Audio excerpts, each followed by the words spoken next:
만물을 창조하시고 인간의 생사화복을 주관하시는 살아계신 하나님 아버지 참으로 감사합니다. 주일 오후에 주님의 이름으로 또 저희들이 이 자리에 함께 모였습니다. 우리가 마땅히 알아야 될 것들 알려주시고 또 마음에 기억하고 또 삶 속에서 우리 자녀들을 대할 때 주의 말씀으로 양육해 갈 수 있도록 도와주시옵소서. 주 성령님께 모든 것을 맡기고 의지합니다. 우리를 십자가의 피로 구원하여 주시고 한결같이 사랑하시는 우리 구주 예수 그리스도 이름으로 기도드립니다. 아멘. 우리 다 함께 잠언 22장을 찾겠습니다. 잠언 22장.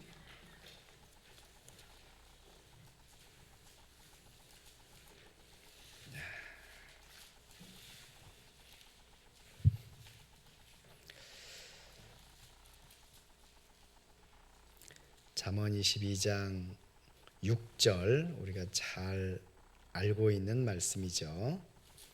잠언 22장 6절 한 목소리로 함께 한번 읽어보겠습니다. 마땅히 행할 길을 아이에게 가르치라. 그리하면 늙어도 그것을 떠나지 아니하리라. 참 어렸을 때 교육이 얼마나 중요한가를 잘 나타내는 그런 말씀이라고 생각이 됩니다. 마땅히 행할 길을 아이에게 가르치라. 그리하면 늙어도 그것을 떠나지 아니하리라. 오늘 이제 학부모 교육으로 여기에 함께 모였는데 이제 교육이라는 것은 일회성으로 끝나는 것이 아니고 지속적이고 이제 반복되는 일이 있어야 되기 때문에 오늘은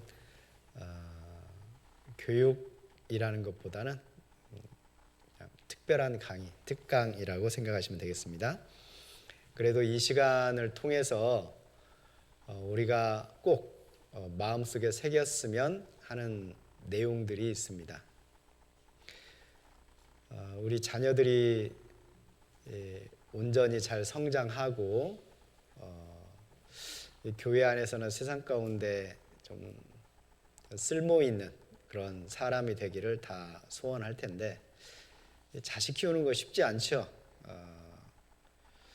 저도 제가 이제 교회 학교 담당, 그전에는 교육전도인인 제도가 있었으니까 교육전도인으로 처음 시작을 해서 아이들이 이제 막 어릴 때 1살, 2살, 3살 아이가 어릴 때 이 자녀 교육과 관련해서 말씀할 때는 더 힘있게 했던 것 같아요. 잘 모르니까 그냥 말씀 있는 대로 했는데 이제 애가 점점 자라서 중학교, 고등학교 갈수록 앞에서 학부모 교육 해달라 그러면 겁이 나기 시작합니다. 누가 물어볼 것 같아요. 그래서 목사님 자녀들은요? 뭐 이렇게 물어볼 것 같아서 그랬습니다. 그러던 아이들이 이제 다 커서 이제 대학생이 되고 또 졸업도 하고 뭐 이렇게 되니까 나는 이렇게 했다 이것보다는 하나님께서 우리에게 이렇게 말씀하시니 우리가 그 방향을 쫓아가며 이제 순종하도록 해야 하겠다. 그리고 거기에는 많은 인내가 필요하다. 뭐 이거 말씀드리고 싶습니다. 인내가 필요하다. 자식을 향해서는 그렇죠. 자, 일단 우리가 이제 교육이니까 이 가운데는 교육학을 전공한 분이 있을런지는 모르겠는데 이제 우리 학부모님들은 교사 자격증을 가지고 부모가 되는 건 아니잖아요. 그러니까 결혼해서 애를 낳으면 다 초보 엄마, 초보 아빠가 되다 보니까 뭘 어떻게 해야 될지 잘 몰라요. 그래서 첫째를 키우다가 보면 이렇게 해도 되겠구나 해서 둘째를 낳는데 첫째 키우던 대로 둘째 키우면 또 다르죠. 큰일 납니다. 제가 아는 이제 목사님이 첫째, 둘째가 다 큰 상태에서 이제 저하고 교제하는 가운데 그런 말씀을 하셨어요. 야, 뭐 내가 지금 아는 걸 그때 알았다면 우리 아이들 정말 잘 키웠을 텐데라는 말씀을 하시더라고요. 그래서 그랬나 갑자기 늦둥이가 생겼어요. 셋째가 그냥 딱 생기는 바람에 나이 차이가 많이 나는 셋째가 생겼어요. 그래서 제가 언젠가 목사님하고 뭐 개인적으로 대화를 나눌 때 어떻게 셋째 키울만 하세요? 그랬더니 고개를 절레절레 흔들어요. 둘째하고 또 다른 거죠. 자녀들마다 그렇게 다릅니다. 그래서 우리 그 교육이라는 것은 모두에게 다 똑같이 적용되는 그런 방법은 없는 것 같고 각각에 맞는 그런 어떤 디테일한 어떤 지혜가 좀 필요한 것 같습니다.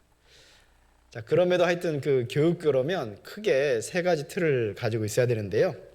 그걸 먼저 마음속에 새기고 항상 잊지 않았으면 좋겠습니다. 교육이 뭐냐 그러면 뭐 여러 가지 말을 할 수 있지만 교육학자들도 통일된 정의는 없어요. 하지만 교육 그러면 이 세 가지 요소는 반드시 들어가게 돼 있습니다. 이게 뭐냐면 교육은 반드시 이 목적이라는 게 들어가게 돼 있어요. 목적 없는 교육은 없습니다. 그리고 이 목적을 달성시키기 위한 대상이 있죠. 대상. 교육의 대상이 있죠.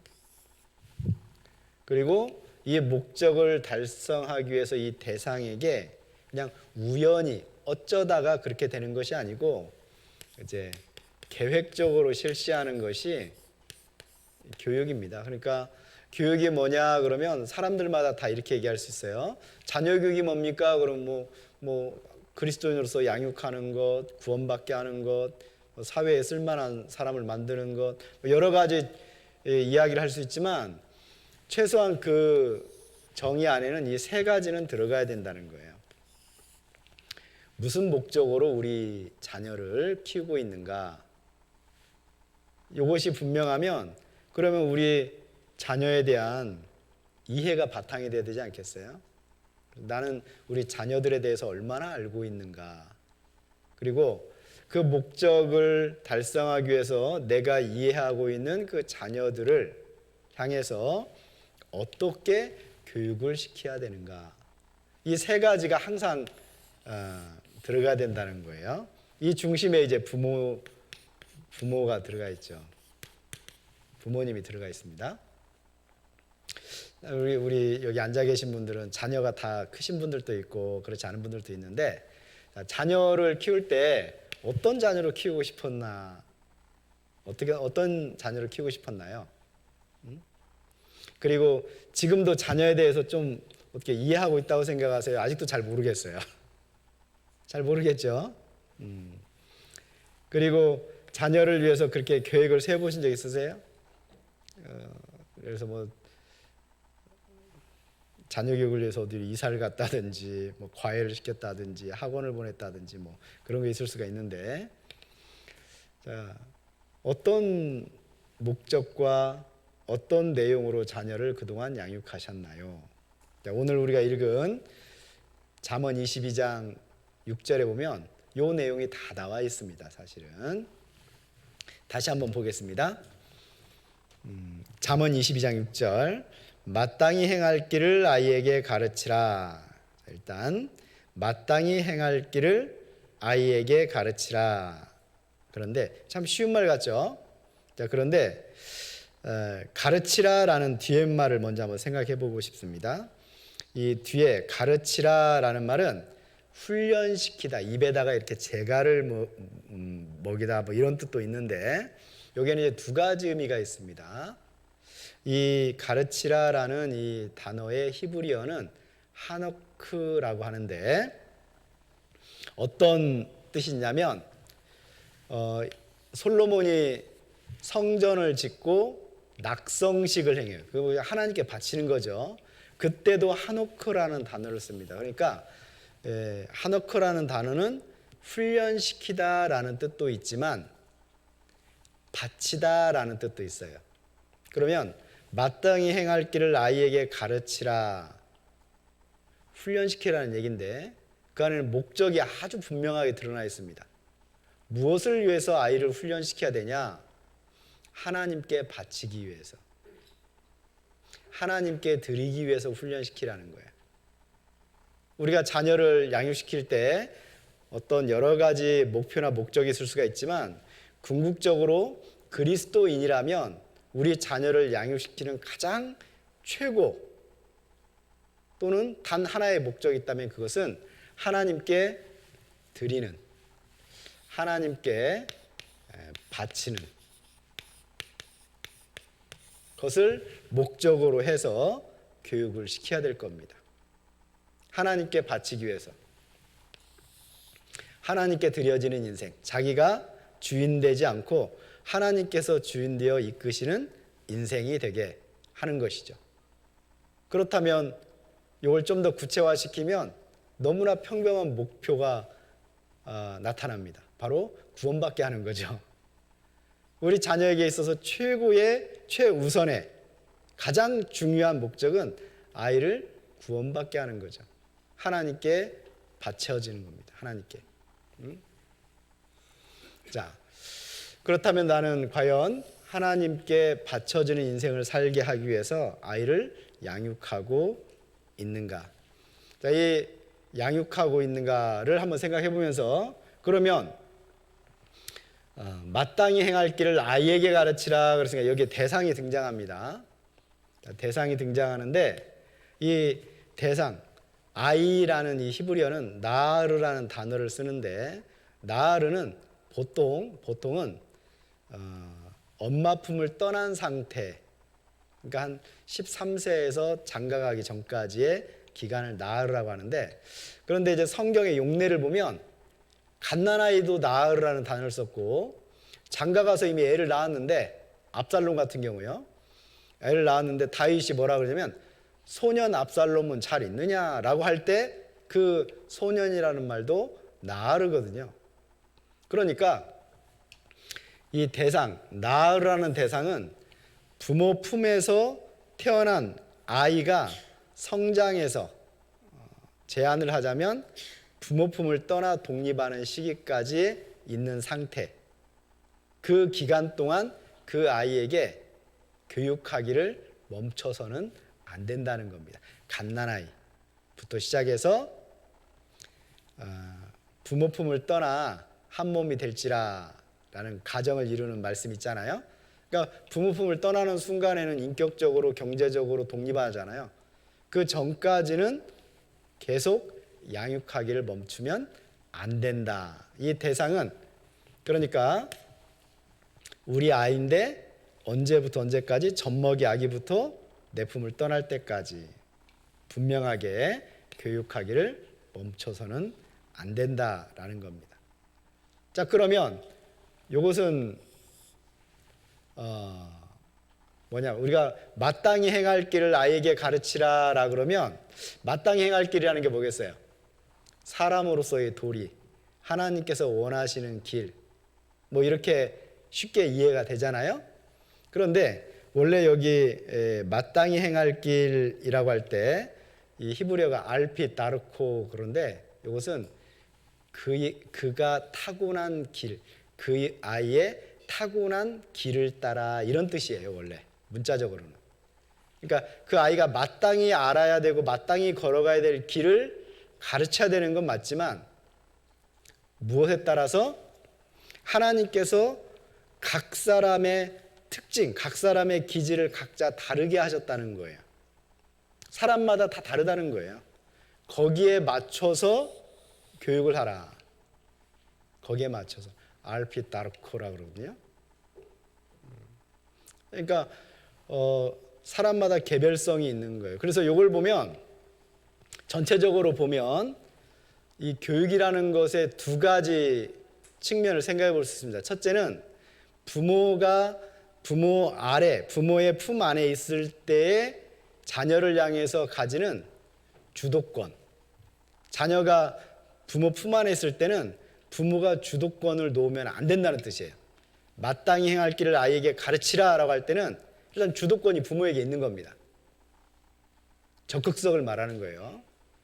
그냥 뭐 내버려 뒀더니 잘 자랐다. 그럼 교육하기를 포기한 거죠. 그리고 반면에 주도권이 있지만 부모 마음대로 하면 안 된다는 뜻이에요. 그 아이를 하나님께서 만드신 타고난 어떤 특질, 기질에 따라서 그 아이에게 맞도록 교육하라라는 뜻이 그 안에 담겨 있는 겁니다. 그러니까 마땅히 행할 길을 아이에게 가르치라라는 그 말 안에는 우리가 자녀를 양육하는 목적, 대상에 대한 이해, 그리고 거기에 맞게 계획을 세우는 것이 들어가 있어요. 그러면 잠깐이라도 이 시간 나는 지금 우리 자녀를 얼마나 타고난 기질이 어떤가를 한번 생각해보고 나는 거기에 맞게 했나 아니면 내 방식대로 했나 한번 생각해 볼 필요가 있죠. 나는 내 방식대로 했나?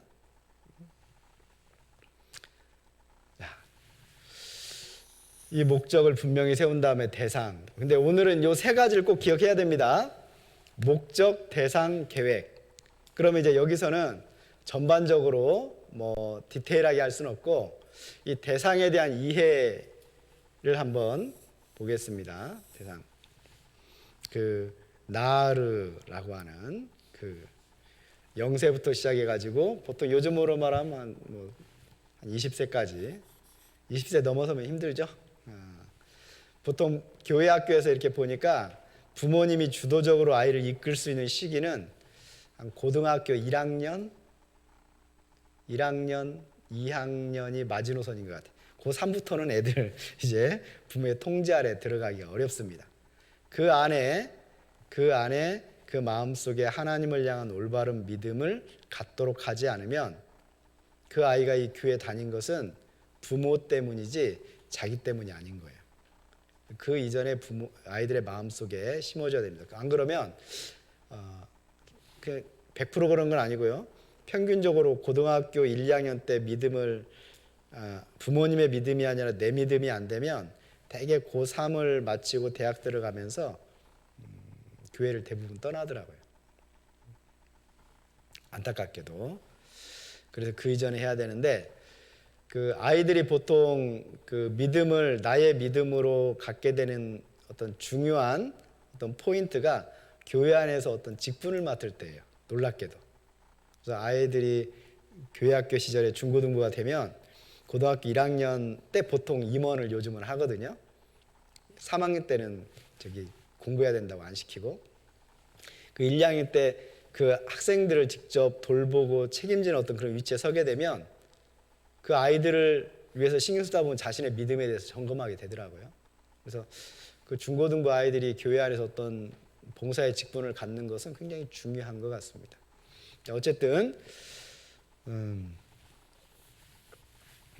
요즘 뭐 그 아이의 특질이라는 것이 세상에서는 MBTI라고 뭐 이렇게 해가지고 뭐 조사하는데 그 한번 그것을 절대화시킬 필요는 없지만 그 아이들의 성향이 어떤지 아이들이 초등학교나 뭐 유치부 때도 검사하는 경우가 있죠. 초등학교, 중학교 때 가면 항상 그 검사해가지고 이렇게 가져오거든요.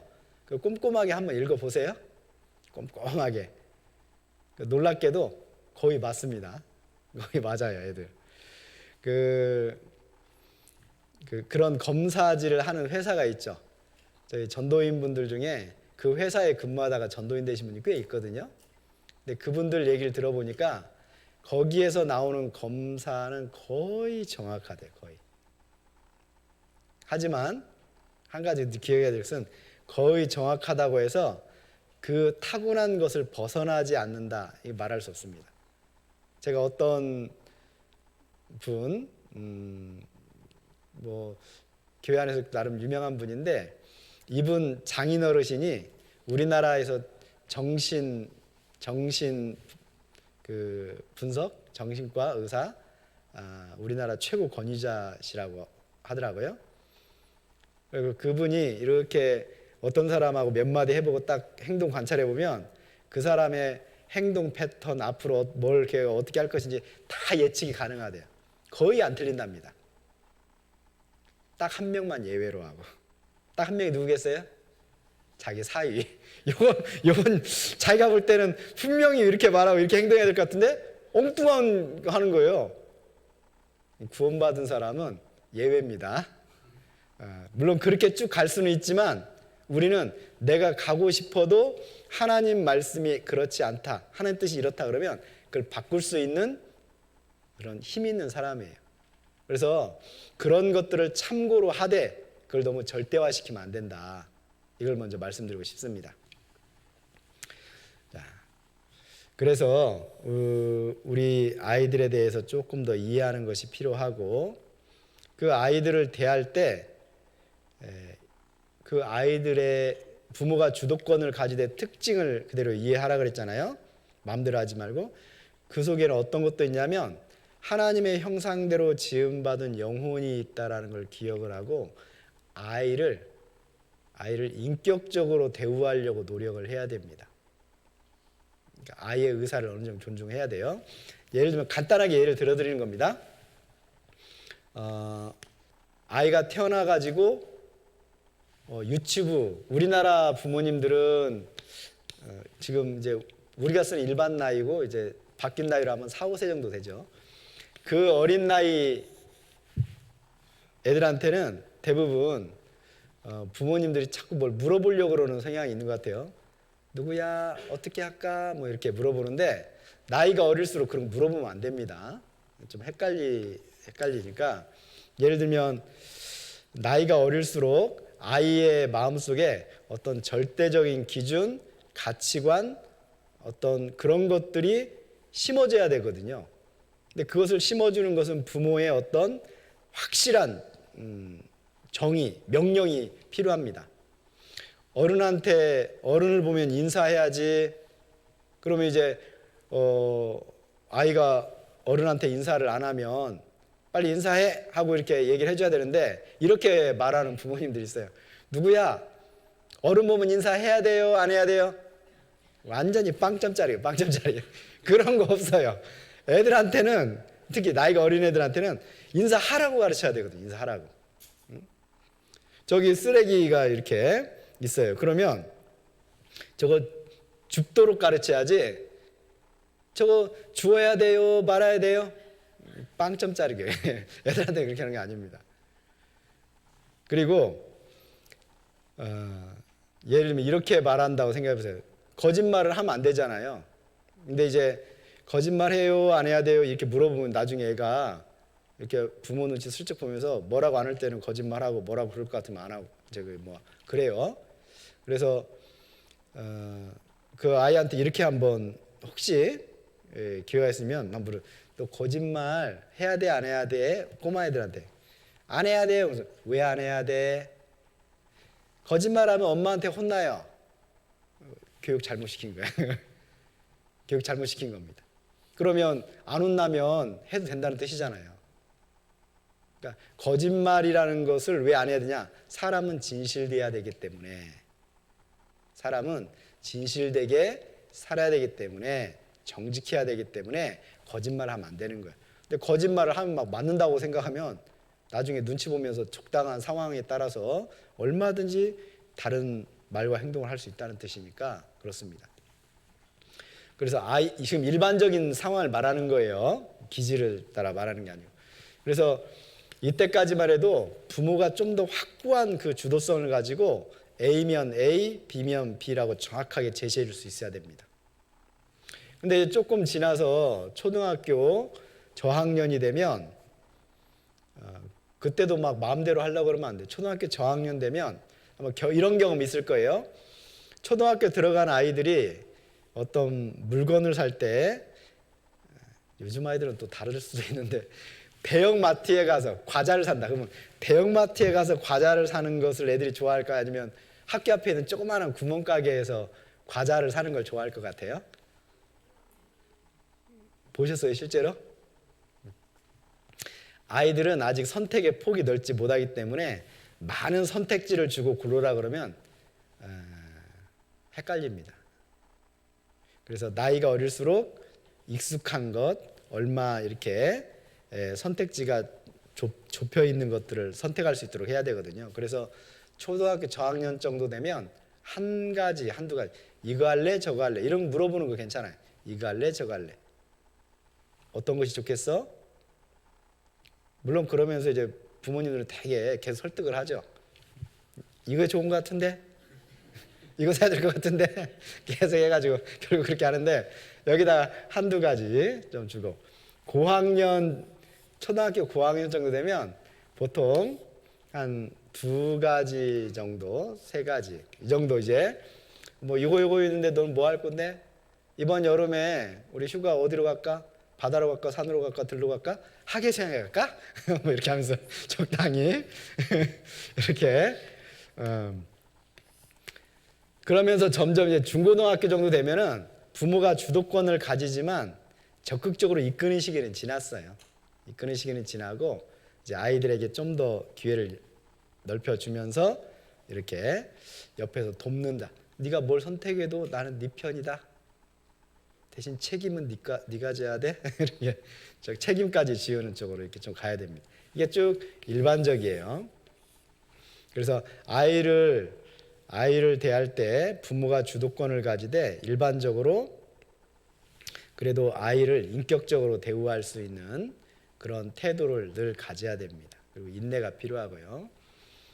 그리고 아이가 특징들이 좀 있다 그랬잖아요. 뭐 이걸 어떤 식으로 정리를 할까 늘 고민을 하는데 그냥 일반적으로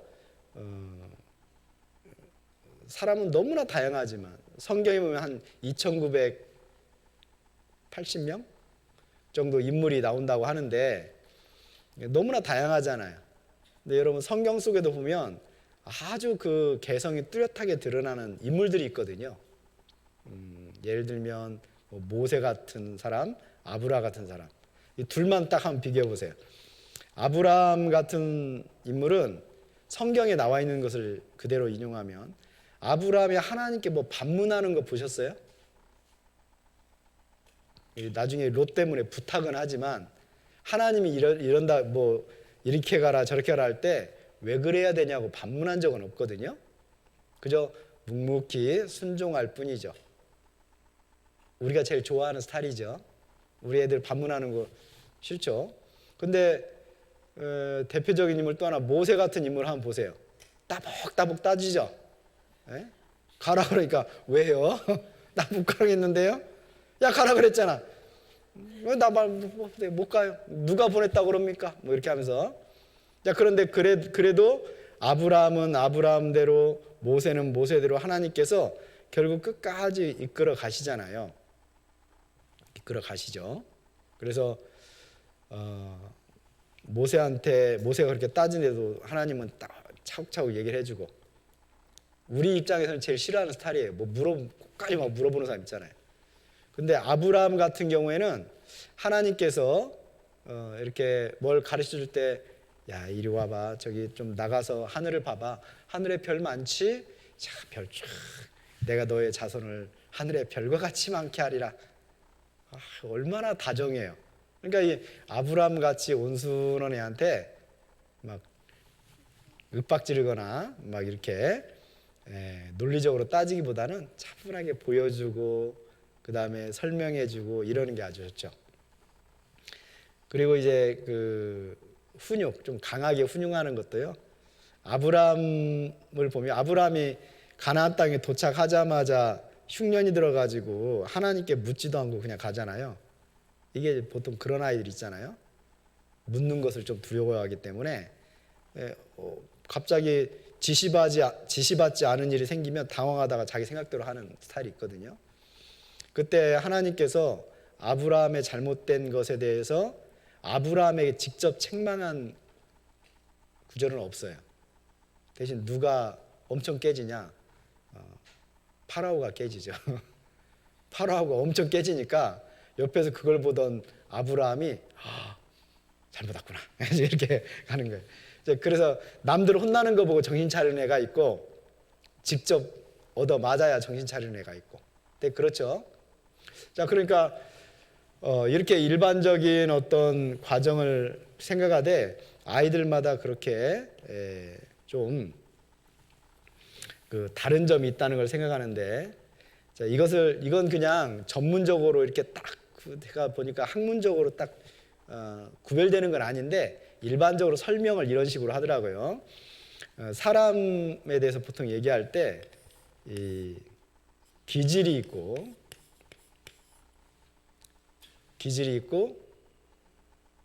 그다음에 뭐가 있죠? 인격이 있고 그다음에 좀 비슷한 게 성격이 있죠. 그냥 이것은 그냥 참고사항으로 이렇게 좀 기억해 주시면 됩니다. 기질이라는 것은 이게 마땅히 행할 길하고 같은 뜻입니다. 기질. 사람마다 타고난 기질이 다 다르다는 얘기예요. 이 기질은 변할까요? 안 변할까요? 기질은 죽어도 안 변합니다. 그날 죽을 때까지 잘 안 변해요. 기질은 안 변합니다. 그런데 이 기질을 우리가 잘 알고 플러스 여기에 거기에 걸맞는 어떤 환경이나 교육 등을 거치면 이 타고난 기질의 어떤 환경이나 또는 교육에 따라서 이제 그 아이의 인격이 형성이 되는 거예요. 인격이. 그래서 기질하고 인격은 좀 다른 겁니다. 그 타고난 기질에 따라 적절한 어떤 환경을 만들어주고 그 다음에 교육을 하면 그 아이에게 인격이 딱 형성이 돼요. 인격. 좋은 인격, 나쁜 인격은 그러니까 여기에 영향을 받는 겁니다. 아유, 애가 타고나기를 그렇게 타고났어. 그건 교육을 안 시킨 겁니다. 잘 교육을 시켜야 돼요. 그리고 이러한 인격을 가진 사람이 어떤 상황에 따라 뭐 선택하고 행동할 때가 있잖아요. 거기에 행동으로 나오는 게 있습니다. 행동으로 나오는 것, 이것이 이제 성격이라고 그래요. 그래서 참 성격 더럽다 뭐 이럴 때 보이지 않는 것 가지고 그런 표현 안 쓰죠. 행동으로 나왔는데 좀 못된 행동을 하고 그러면 참 성격이 그렇네 이렇게 표현하죠. 자, 그러면 이제 우리가 교육을 할 때 그 아이의 타고난 기질이 무엇인가를 잘 보면서 거기에 맞게 설계를 잘 해줘야 됩니다. 이건 이제 참고사항으로 말씀을 드리는 환경, 거기에 맞게 교육. 아까 그것을 잠깐 성경의 그 인물을 예를 드는 거고요. 그냥 환경과 관련해서 간략하게 그냥 예를 드는 겁니다. 이건 이제 성경을 가르치는 그런 부분하고 다르게 애들 교육시킬 때 있잖아요. 애들이 공부 잘했으면 좋겠죠. 애들 공부 잘했으면 좋겠죠. 근데 애들이 이제 뭐 제가 읽은 책에도 그렇지만 실제 관찰해 보면 애들은 혼자 공부하기를 좋아하는 애가 있고 친구들하고 놀면서 공부를 하기를 좋아하는 애가 있고 학원 가서 배우면서 좋아하는 애가 있고 도서관 가서 조용히 도서관 가서 혼자 공부하지만 혼자 공부하는 것과 좀 다른 것은 도서관은 오픈됐잖아요. 남들이 공부하는 것, 같이 공부하기를 좋아하는 애들이 있어요. 우리 자녀들은 어떤 공부를 좋아하던가요? 혼자 독서실에 들어가서 공부하기를 좋아하는 애한테 자꾸 학원 가라 그러면 안 됩니다. 피곤해요. 그리고 선생님한테 이렇게 일방적으로 교육받는 것보다는 친구들하고 서로 주고받으면서 이야기하면서 놀듯이 공부하기를 좋아하는 애들이 있는데 부모가 볼 때는 노는 거죠. 그래서 공부한다고 그래놓고 놀다 왔다고 생각하는데 실제 그렇게 공부하기를 좋아하는 애들이 있어요. 자, 그런 애들에게 학원을 가라 그런다든지 또는 집에서 조용히 공부하라 그러면 안 맞는 거죠. 좀 이해가 되시죠? 그런 아이들에게 거기에 따라서 적절한 환경을 만들어주는 거예요. 얘는 학원파구나. 그럼 학원을 보내고 얘는 독서실파구나. 독서실. 도서관파구나. 스터디그룹파구나. 이런 거 있잖아요. 자, 그런 기질이 적당한 기질이 있는 겁니다.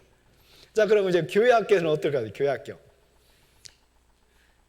이 교회학교가 이게 참 시스템이 이게 생각보다 다양하지 못하거든요. 그래서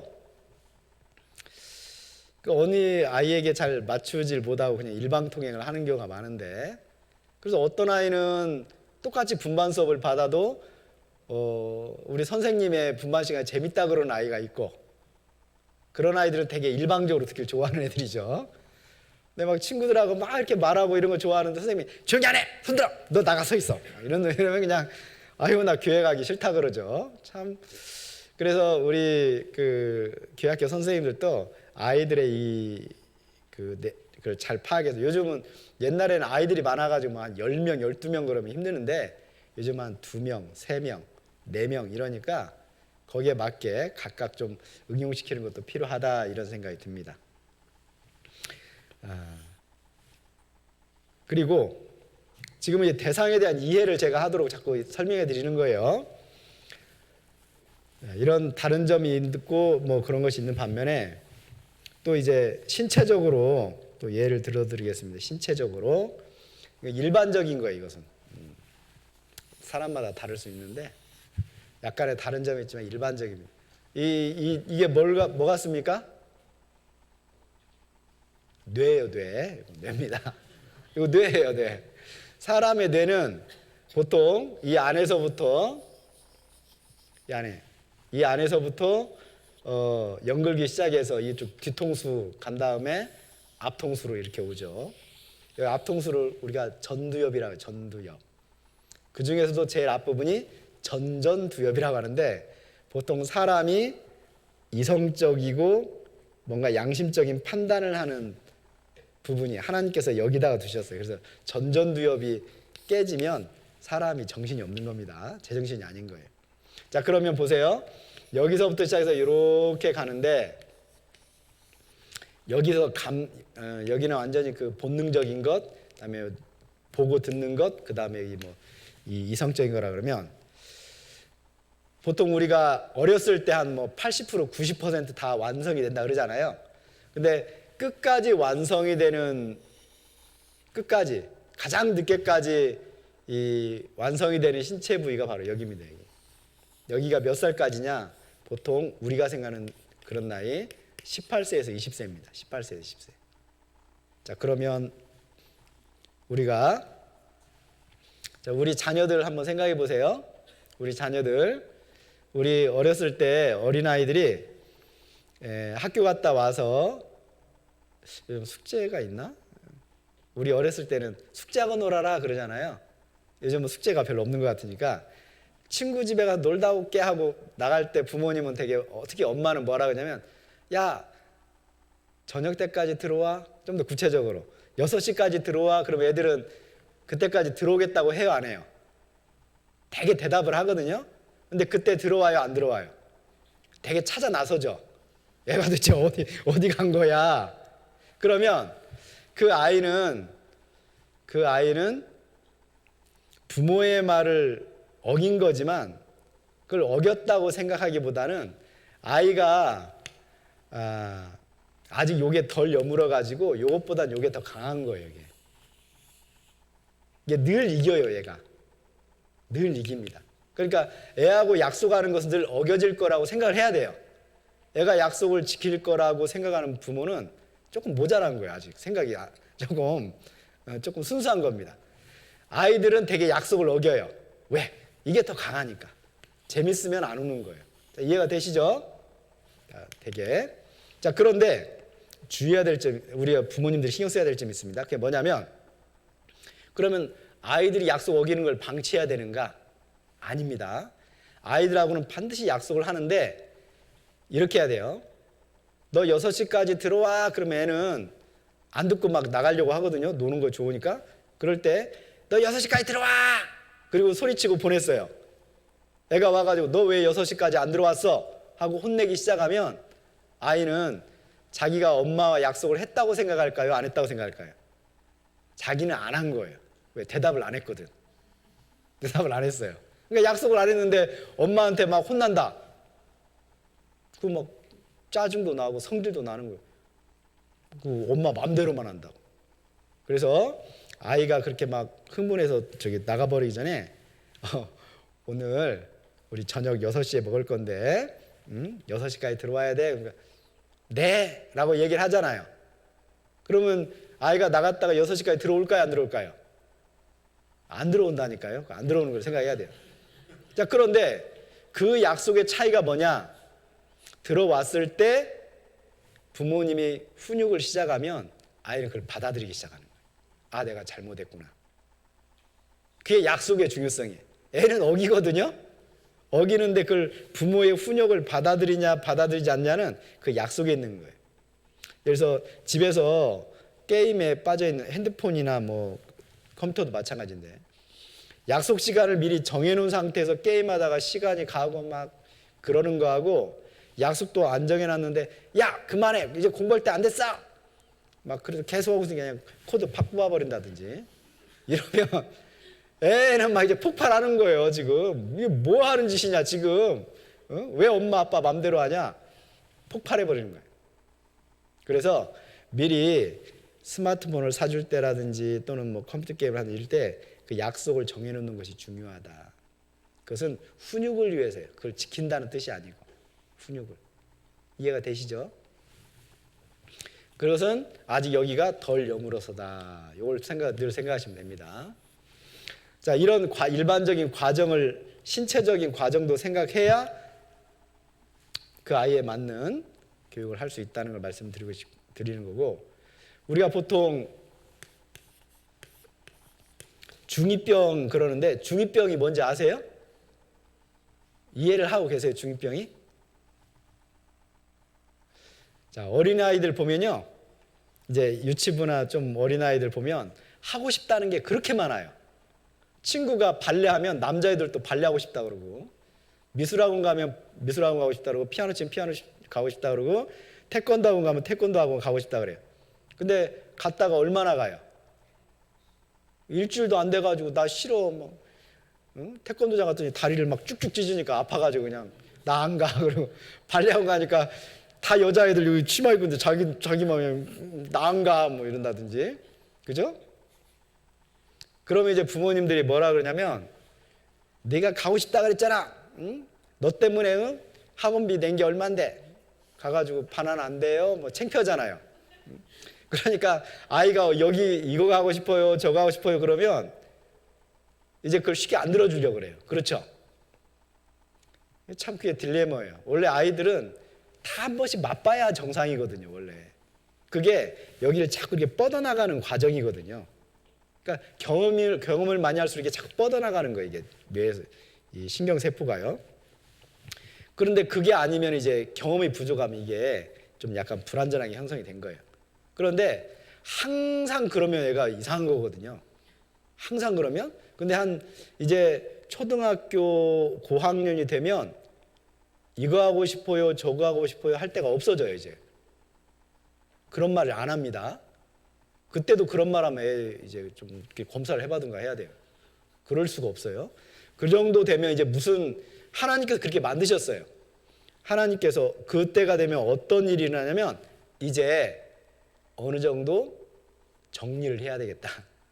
내가 앞으로 뭐 해먹고 살 건지. 그러면서 이 신체에서 일어난 일입니다. 쭉쭉쭉쭉 막 뻗어있던 신경세포들이 이제 좀 잘하는 것, 쓸모있는 것은 강화를 하고 필요 없다고 생각하는 건 이제 없어요. 이렇게. 그러는 과정이 중2병입니다. 그런 과정이. 그러니까 중2병 때는 이게 불안정해요. 이게. 잘하는 것 쪽으로 이렇게 가야 되고 이걸 없애다 보니까 그런 아주 중요한 시기다 보니까 애들이 가끔은 너무 자신감이 과도하다가 어떤 때는 뭐 불안해하고 그래서 그런 과정이 중2 과정인데 보통 요즘은 좀 빨라진 것 같더라고요. 한 13살, 14살 그 정도인데 그러다 보니까 그때 아이들에게 새로운 경험이나 새로운 변화는 치명적입니다. 그때는 익숙한 것에 머물도록 해야 돼요. 익숙한 거. 그래서 우리 이사를 계획하고 계신 분들은 그때 이사 가지 마세요. 되게 이사 가려고 하는 분들이 중3 졸업하고 고3 졸업하고 되게 이렇게 정하잖아요. 근데 그 시기보다는 중 1, 2학년 때 어디 움직이는 것이 아이들에게 굉장히 불안감을 조성합니다. 그래서 될 수 있으면 친숙하고 익숙한 그런 관계 속에 머물도록 하는 것이 아이의 정서 발달에 도움이 된다는 거 좀 기억을 하고 계시면 좋습니다. 그래서 참 이 전도인으로서 이렇게 생각하다 보면 전도인 자녀들이 힘들어요. 제가 이제 교육 담당이라고 목사님들께서 이렇게 자녀들 상담 좀 해달라고 이렇게 데려오거든요. 근데 대부분 언제 이동했냐? 초등학교 고학년이나 중학교 1, 2학년 때 이렇게 이사를 하고 딴 데 간 아이들은 되게 적응을 잘 못해요. 힘들어합니다. 새로운 친구하고 사귀는 거 이런 것들. 그래서 그때 중3 되기 전에 그때 이사 가는 게 좋지 않을까? 그것보다는 조금 기다렸다가 그 다음에 좀 이사를 하면 차라리 좀 낫겠다 이런 생각이 많이 드는데요. 어쨌든 이 뇌 부모님들은 뭐 전문적인 것을 알 필요는 없지만 대략 이런 거 이렇게 이런 순서로 이렇게 되는데 요때 완성이 된다. 그리고 중2 때 막 흩어졌던 것이 모아진다. 그러니 감정적으로 불안정한 때니까 그때는 애 신경을 안 건들도록 노력을 해야 된다. 그리고 절대 먼저 말 걸지 마라. 애가 말을 걸면 그때 대답을 해라. 이게 이제 포인트죠. 정확히 포인트. 절대 말을 먼저 걸면 안 됩니다. 애가 말 걸 때가 있어요. 엄마 밥 줘 할 때. 이런데 근데 그래 뭐 먹을래? 아빠 용돈 줘 할 때 바로 그때 이제 말을 걸 때 말을 하는 거예요. 그리고 애가 또 꾹 닫는다. 그럼 그냥 그러려니 해야 됩니다. 그 시기를 잘 보내시기 바랍니다. 자, 지금 목적은 너무 분명하니까 자, 이 대상이 되는 나으르라는 그 아이의 시기 가운데 일반적으로 인격적인 관계 속에서 신체 발달 관계 속에서 어떤 특정한 어떤 특징 기질들을 가지고 있는 것 속에서 우리가 어떻게 아이를 이해해야 되나 요걸 제가 지금 설명을 드린 겁니다. 왜냐하면 요게 분명하면 분명할수록 요게 정해지거든요. 근데 대개 부모님들은 요걸 먼저 세워요. 요걸 먼저 세운 다음에 얘한테 자꾸 그렇게 하라 그래요. 좀 순서가 좀 다른 거죠. 아이를 정확하게 잘 이해하고 거기에 맞게 계획을 세워야 된다라는 것을 제가 좀 말씀을 드리고 있는 겁니다. 그래서 항상 이 마땅히 행할 길을 아이에게 가르치라 라고 할 때 가르치라 주도권을 가지란 얘기죠. 하지만 목적을 잊지 마시기 바랍니다. 이게 최우선의 목적. 아이를 하나님께 드리기 위해서. 아이에게 언제까지 요즘 뭐 부모 품을 떠나도 그냥 부모님은 놓지 못하고 그냥 다 이렇게 신경 쓰고 뭐 장가가면 장가간 대로 애 낳으면 애 낳은 대로 신경 많이 쓰이시죠. 뭐 부모의 마음은 끝이 없는 것 같습니다. 하지만 거기에 맞게 점점 시간이 지날수록 책임을 위양하고 떠나보내는 훈련도 해야 된다는 거 그걸 꼭 기억을 하시고요. 아이들 신체 발달 사항을 기본적으로 이 정도는 이해하고 계셔야지 이해한다 그래서 안 힘들다는 뜻 아닙니다. 아까 서두에 제가 인내하고 어떻게 알았죠? 인내하고 또 인내해라 이겁니다. 참고로 이제 저희 뭐 이거 녹화돼가지고 어디 뭐 유통되고 그러는 거 아니죠? 저희 이제 큰애하고 둘째가 있는데 큰애는 전형적인 모험생이에요.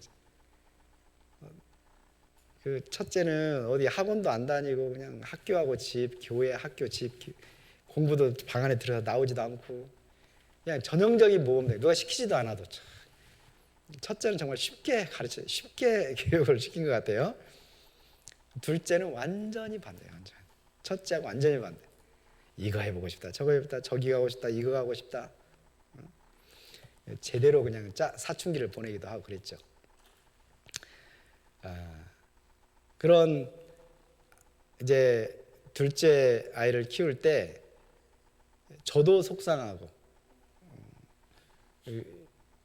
제가 고민 많이 했거든요. 왜냐하면 교육 이제 제가 전도인이기도 하지만 교육 담당이잖아요. 그럼 이제 제가 교회학교 설교하러 딱 들어갔는데 다 있는데 보여야 될 애가 없어. 누가 없어요? 우리 애가 없어. 순간에 뚜껑 열리려고 그러면 과연 저 애들이 내 설교를 듣기나 할까? 목사님 누가 안 왔는데요? 이 말 할까 봐 그냥 조마조마해요. 그냥 그러다가 이제나 저제나 근데 더 뒤에 문 열고 애가 들어오면 그때 제가 아휴 왔구나 이러면서 뭐 열심히 하는 건 둘째치고 오기만 해도 감사해. 그냥 오기만 해도. 그런 시절이 있었습니다. 지금은 지금 완전 다른데 그때 그런 시절이 있어요.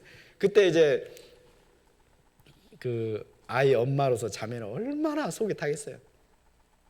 아빠가 교회 목사인데 애가 교회를 안 가. 미칠 노릇이죠 그냥. 그럼 막 소리 나죠. 그때 어떻게 했으면 좋겠냐고 이제 저한테 물어봐도 전 표정은 답도 없죠. 뭐 왜 어떻게 해요? 그때 이제 동일한 얘기를 우리 부모님들께 해주고 싶은데, 부모님들이 꼭 기억해야 될 거 한 가지는요, 나보다 더 내 아이를 사랑하는 분이 있다는 것을 기억해야 됩니다. 나보다 더 내 아이를 사랑하는 분 누굽니까? 하나님이셔요.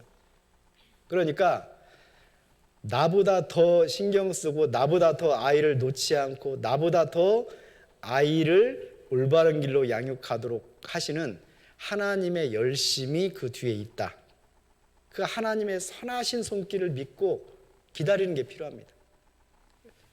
그 기다린다는 것은 선을 넘지 않도록. 선이라는 게 뭐냐? 폭언이나 폭력을 행하지 않도록 노력해야 됩니다. 너무 속상하면 막 이게 막 터지잖아요. 이거 다시 주워 담을 수도 없고 그래요. 그럴 때 부모로서 할 수 있는 걸 충분히 하지만 그 선이라는 것은 하나님께서 더 사랑하시고 하나님께서 결국 이끌어 주실 거야. 틀림없이 그런 하나님을 향한 믿음과 신뢰함을 바탕으로 해서 그 이상 넘어가지 않도록. 그럼으로써 갖는 인내가 필요한 겁니다. 그럼으로써 갖는 인내. 기다려야 되죠. 그래서 제 이제 개인적인 얘기를 하자면 그 코로나 기간 동안 첫째는 군대 가고 둘째는 이제 고등학생이었는데, 저는 코로나 시기가 참 하나님의 축복의 시간이었다 그렇게 생각합니다. 개인적으로. 왜냐하면 어릴 때 아이하고 함께 있을 시간이 없었거든요. 아이가 잠들었을 때 나갔다가 잠들었을 때 들어오고, 애는 제 얼굴을 뭐 볼 일이 거의 없어요. 전도인 아침 7시 몇 분에 나가가지고 늦어도 나가서 새벽 1시 2시에 보통 퇴근을 하니까 그것을 십수년간을 했는데 아이하고 함께 교육할 시간이 어디 있어요? 그래서 아이가 지금도 참 생각나는 게요. 그 둘째 아이가 밤 새벽 1시쯤에 집에 문 열고 딱 들어갔는데 자다 말고 갑자기 뻘떡 일어나더니 막 뛰어오는 거예요. 나한테 뭘 들고. 이게 아마 저한테 주고 싶은 게 있었던가 봐요. 그러니까 잠자다가 눈을 뜨자마자 막 전 뛰어오더니 아빠 먹어 주는 거 보니까 빵이에요 이렇게. 그런데 한 번도 그 아이하고 제대로 놀아준 적이 없다는 거. 그래서 사실 서먹서먹했거든요. 집에 우리 둘째하고 저하고 같이 있으면 뭘 해야 될지 모르겠어요. 서로 그냥 멀뚱멀뚱 나가고 싶어. 근데 코로나 시기에 둘이 가족들이 함께 학교 안 가니까요. 그런 시간에 참 유용하게 대화하는 시간을 가지게 해서 하나님께서 그 모든 관계를 회복시켜 주신 것 같아요. 그래서 그 자녀와 관계를 갖기가 참 어려운 부분이지만 하나님의 선하심을 믿고 기회가 주실 때 최대한 아이들과 함께 대화의 시간을 가지려고 하고 좀 이렇게. 그리고 마지막으로 꼭 제가 질의응답할 거 있으면 얘기해 주세요 그러면 이런 질문이 빠지지 않던데요. 애를 때려요 말아요 뭐 이런 거. 성경에 보면 때리라고 돼 있죠. 근데 성경에서 때리라고 할 때는 누구더러 때리라는 걸까요? 잠언에 때리라고 돼 있잖아요. 죽지 아니하리라. 누구더러 때리라는 걸까요? 거기서 때리는 대상은요, 아버지입니다. 아버지 외에 아무도 때릴 권한이 없어요. 아버지 외에는. 그런데 이때 아버지도 어떤 관계에서 때리라는 거냐면 당시 성인 한 보통 13살인데 13살이 넘어서면 양육 권한이 아버지로 넘어갑니다. 어머니에서 아버지로 넘어가요. 어머니에서 아버지로. 그럼 이 아버지는 이스라엘 민족은 정통적으로 유목민이었으니까 이 아이를 데리고 드디어 광야로 나가는 거예요. 광야에 가는 순간 아이에게 있어서 아버지는 절대적인 권한을 가지고 아이를 보호해야 되는 위치가 되는 거예요. 그러니 거기서의 조그만한 실수도 아이의 생명과 직결되기 때문에 굉장히 혹독하게 아이를 훈련을 시키는 겁니다. 나중에 한 가정의 가장으로서 책임지는 위치까지 가야 되니까 아주 혹독하게. 그러니까 이때는 뭐가 전제되어 있냐면 아버지에 대한 절대적인 신뢰관계가 형성되어 있는 거예요. 그래서 아버지에 대한 믿음과 신뢰가 바탕이 된 상태에서 훈육이 들어가야지, 어쩌다가 한 번 본 아버지가 너 이리 와 그래서 한 대 때리면 관계 그냥 파탄 나는 거예요. 이제 그러면 안 됩니다. 그래서 이 신뢰관계가 형성된 다음에 훈육이 들어갈 수 있다는 거, 이게 없으면 안 됩니다. 그래서 뭐 교회학교 선생님이 뭐 아이를 막 때린다든지 그러면 안 되고, 엄마는 그럴 필요 없습니다. 엄마는 아이들이 그냥 말 잘 듣게 돼 있어요. 왜냐? 밥 안 주니까. 생명이 직결돼 있으니까 말 듣게 돼 있어요. 근데 이제 현대화가 진행이 되면서, 이건 이제 유목민 시대에 이렇게 했고, 현대에 접어들면서 맞벌이 부부가 늘기도 하지만 어쨌든 아버지는 어머니보다 더 바쁘잖아요. 그러니까 사실은 그 아버지가, 현대사회에서 아버지가 자녀들과 신뢰관계를 갖기가 쉽지 않습니다. 그리고 옛날같이 13살 넘어서 넘어가는 게 아니고 13살 이후에도 지속적으로 어머니 품에 안겨 있게 돼 있어요. 영향 아래. 이게 요즘 사회입니다. 그러니까 그럼 이때는 어떻게 해야 되느냐? 혹시 때릴 일이 있거든 엄마가 때리세요. 엄마가. 그래도 애는 나중에 엄마 밥 줘 이러거든요. 근데 나중에 아빠가 일하느라고 바빠서 어쩌다가 한 번씩 보는데 애가 공부를 못한다거나 좀 버릇없이 군다고 막 때리면 이제 평생 못 볼 수가 있어요. 보기는 보지만 대답 안 할 수가 있습니다. 그래서 왜냐하면 그 아버지와의 관계가 아직 서먹서먹하니까 그래요, 자녀들이. 그래서 이건 권장 사항입니다. 아버지는 자녀들을 향해서 무조건 잘해줘라. 잘해줘라. 용돈도 주고 놀아주기도 하고, 아빠 이거 하고 싶어요. 응 그래 해. 하지만 정말 아버지로서의 권위를 보일 결정적인 때가 있거든요. 이것이 이제 신뢰관계를 쌓는 과정입니다. 쭉 쌓다가 아버지가 결정적으로 권위를 보일 때가 있을 때, 그때 엄히 혼내면 아이는 본성적으로 아버지에 대한 두려움이 있기 때문에 딱 말을 듣습니다. 선을 넘지 않고. 그래서 물론 이제 그동안 쌓아놨던 거 다 까먹는 거예요. 그래서 이제 또 이거 쌓으려면 한참 걸립니다. 그래서 현대사회에서는 보니까 그 아버지는 그 위치에서 자녀와 아주 최대한 그 잘 지내려고 많이 노력을 해야 되고, 그 자녀를 좀 엄하게 훈육하거나 이럴 때는 그 역할을 엄마가, 이런 얘기를 저희 집에서 적용을 했더니 저희 자매는 그러더라고요. 왜 매일 나만 나쁜 짓 시키고 아빠는 좋은 일만 하고 그러냐고.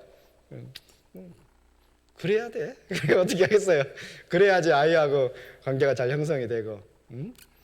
그래서 이건 그냥 권장사항입니다. 그래서 우리 아버지들은 시간 날 때 애들하고 잘 놀아주고, 어머니들은 평소에 생명을 주고 있잖아요. 먹거리를. 그리고 또 잘 어릴 때 이 애착관계가 잘 형성이 돼 있기 때문에 엄마와 자녀의 관계는 그렇게 쉽게 깨지지 않습니다.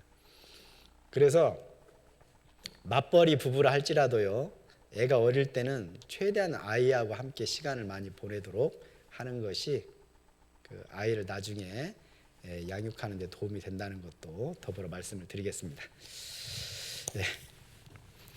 네. 잠언 22장 4, 6절을 다시 한번 보겠습니다. 잠언 22장 6절 함께 한번 읽어보겠습니다. 마땅히 행할 길을 아이에게 가르치라. 그리하면 늙어도 그것을 떠나지 아니하리라. 그러니까 어릴 때 그런 교육을 받은 아이는 나중에 평생에 그 가르침의 길을 떠나지 않는다라는 겁니다. 그러니까 내 품 안에 있는 그 아이를 양육하는 것은 부모로서 굉장히 중요한 책임이다라는 것을 다시금 좀 말씀을 드리면서 기도하도록 하겠습니다. 사랑과 은혜가 풍성하신 거룩하신 하나님 아버지 참으로 감사합니다. 저희를 사랑하셔서 구원해 주시고 또 주님께서 가정을 허락하시고 또 자녀를 허락해 주셨습니다. 우리가 어떻게 가정을 지혜롭게 꾸리고 또 자녀를 양육해야 될지 늘 부족합니다. 주님께서 필요한 부분들 채워주시고 친히 우리 가정의 가장이 되어주시고 보호자가 되어주시고 인도자가 되어주시기를 원합니다.